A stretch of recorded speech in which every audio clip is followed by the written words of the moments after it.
பாருங்க இந்த வீட்ல தான் வேலை செய்ய போறோம். இது எங்க மாமாவோட வேலை தான். நானும் ஆம்ஸ்காரன் தான் வேலைக்கு வந்திருக்கோம். நாங்க 2 பேர் தான். இன்னைக்கு எவ்வளோ வேலையை முடிச்சிருக்கோன்னு பாருங்க.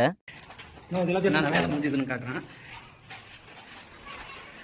இந்த பெட்ரூம் ஒன்று ஒயர் ஈத்தாச்சு, 2 வே தான். ஏசிக்கும் அப்படியே பாயிண்ட் ஈத்தாச்சு. 2 சர்க்கியூட்டாக தள்ளிட்டு, ஏசி ஒரு சர்க்கியூட்டு, லைட் பாயிண்ட்டுக்கு ஒரு சர்க்கியூட்டு. அப்புறம் வந்து இன்வெர்ட்டர் வந்து இங்கே தான் வருது, அதுக்கு ஒரு சர்க்கியூட்டை ஏற்றிட்டோம்.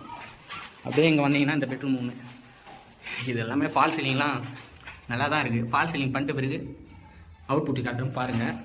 இந்த ரூமுக்கு வந்து 3 சர்க்கியூட்டு. ஒன்று வந்து லைட்டிங்கு, ஒன்று வந்து ஏசி, இந்த இருக்கா ஏசி பாக்ஸு ஏசி. அப்புறம் இன்னொன்று வந்து பாத்ரூமுக்கு ஒரு சர்க்கியூட்டு. அங்கே தான் வந்து ஹீட்ரு வருது. இங்கே வந்து வாஷிங் மிஷின் வருது. ஒரு பாக்ஸ் வச்சுருக்காங்க, அது டம்மி தான். நான் வந்து உடச்சி பைப் போடல. பாத்ரூமுக்கு லைட் சுவிட்சு, ஹீட்ரு சுவிட்சு, அப்புறம் வந்து வாஷிங் மிஷின் சுவிட்சு எல்லாம் அங்கே வந்துடும். அவ்வளோதாங்க. அப்படியே வந்தீங்கன்னா கிச்சனும்